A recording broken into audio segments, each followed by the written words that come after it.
The moment she stepped into the quiet little cafe, she realized someone had lied to her. The man sitting by the window wasn't wearing an expensive suit.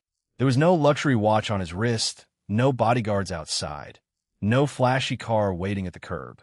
Instead, he wore a neatly pressed shirt that had clearly been ironed many times, held a tiny handmade bracelet in his hand, and nervously glanced toward the entrance every few seconds. Across the street, a little girl pressed her face against the window of an old pickup truck, smiling as she watched her father. She had no idea that the woman walking toward him was one of the richest CEOs in the country, a billionaire whose name appeared on magazine covers and business headlines almost every week. Neither of them knew that this ordinary blind date would completely rewrite both of their lives.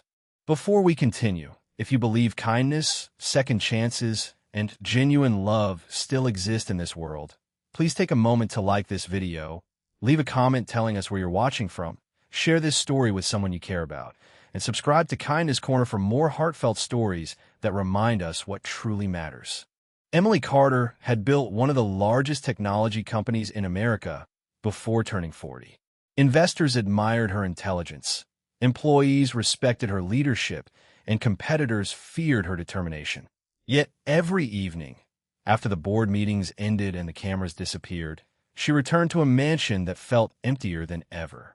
Success had given her everything money could buy, but it had quietly taken away the simple joy of trusting another human being.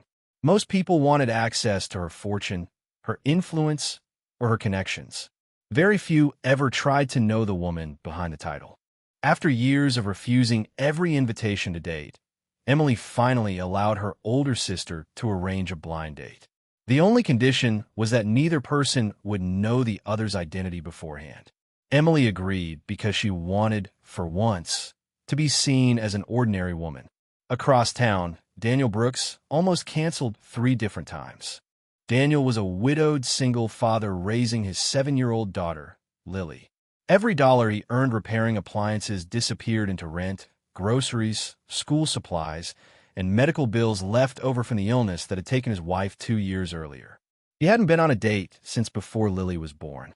His best friend secretly registered him for a blind date event, insisting that life deserved another chance. Daniel wasn't looking for someone to rescue him. He simply missed having someone to laugh with after difficult days. When Emily sat down across from him, both were surprised by how comfortable the silence felt. Daniel apologized for arriving early because he worried about traffic. Emily laughed softly and admitted she always arrived early because she hated making people wait. They talked about books, childhood memories, favorite foods, and dreams they had abandoned years ago. Daniel spoke proudly about Lily's love for drawing. Emily confessed she used to paint landscapes before work consumed every hour of her life. Neither mentioned careers. Neither mentioned money. Neither tried to impress the other. For the first time in years, Emily forgot to check her phone. The evening ended with a simple handshake that somehow felt warmer than any glamorous date she had experienced before.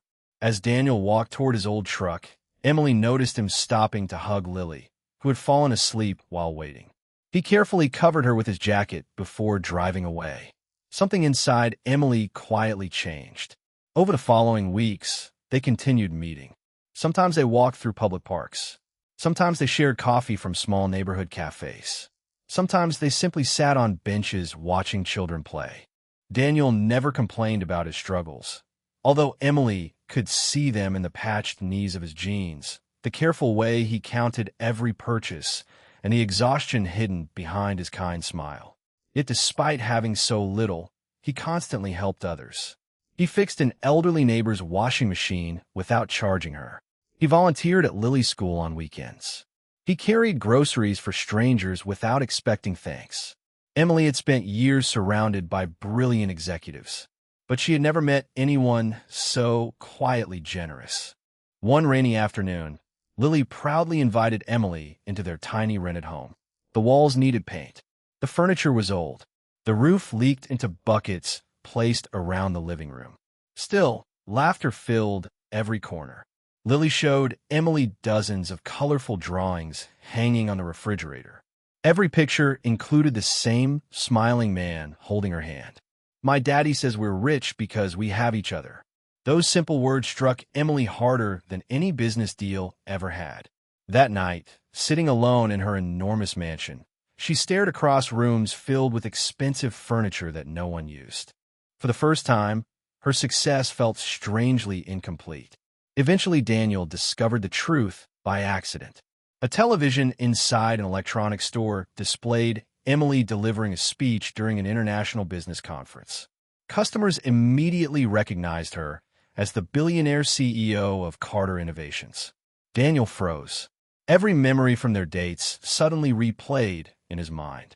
He remembered the luxury car that occasionally dropped her off several blocks away, the phone call she politely ignored, the security team watching from a distance. He realized she had hidden her identity not to deceive him, but to protect herself. Fear quietly replaced happiness. He assumed their worlds were too different. Over the next several days, Daniel stopped answering messages. Emily understood exactly why. Instead of sending expensive gifts or dramatic explanations, she visited his home, carrying nothing except a paper bag filled with Lily's favorite cookies. Daniel admitted he felt embarrassed. He had nothing to offer someone whose company was worth billions.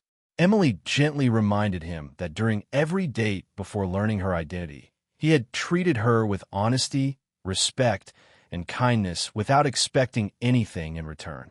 No one had done that in years. Money had never impressed her. Character did. Daniel finally understood that while wealth could build skyscrapers, it could never purchase genuine love. As months passed, Emily became part of Lily's daily life. She attended school plays. She helped with homework.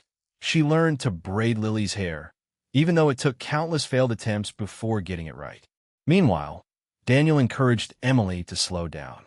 He convinced her to take weekends off, rediscover painting, and spend time enjoying ordinary moments instead of chasing endless meetings. Each quietly healed wounds the other had carried for years.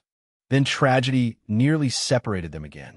Daniel's landlord announced the building had been sold, giving every tenant 30 days to leave. Unable to afford rising rents, Daniel prepared to move into a small shelter until he found another place. Emily could have simply bought the apartment building. Instead, she respected Daniel's pride. She helped him find a better job managing community maintenance programs at one of her company's nonprofit housing projects, not as charity, but because his skills genuinely deserved the opportunity. For the first time in years, Daniel earned enough to support Lily with dignity. He realized love wasn't about someone solving every problem. It was about believing in each other's strength. If this story has touched your heart so far, please like this video, share it with someone who still believes in true love, and subscribe to Kindness Corner for more inspiring stories. Your support helps us continue sharing messages of hope and kindness with the world. Before we reach the ending, tell us in the comments, do you believe true love is measured by money or by the kindness someone shows when no one is watching? One crisp autumn evening, Daniel returned to the same cafe where everything had begun. This time, he carried another handmade bracelet, carefully woven together by Lily. Emily smiled before he even reached the table because she recognized that same nervous expression from their first meeting. Years later, newspapers would continue calling Emily one of the world's most successful CEOs. Financial magazines would keep celebrating her growing fortune. But none of those achievements compared to the title she treasured most when Lily introduced her to friends with a bright smile. "This is my family." In that simple sentence, Emily finally discovered the success that billions of dollars had never been able to buy. Love had entered her life disguised as an ordinary blind date with a broke single father, proving that the richest hearts are often found in the humblest homes, and that kindness will always be worth more than wealth.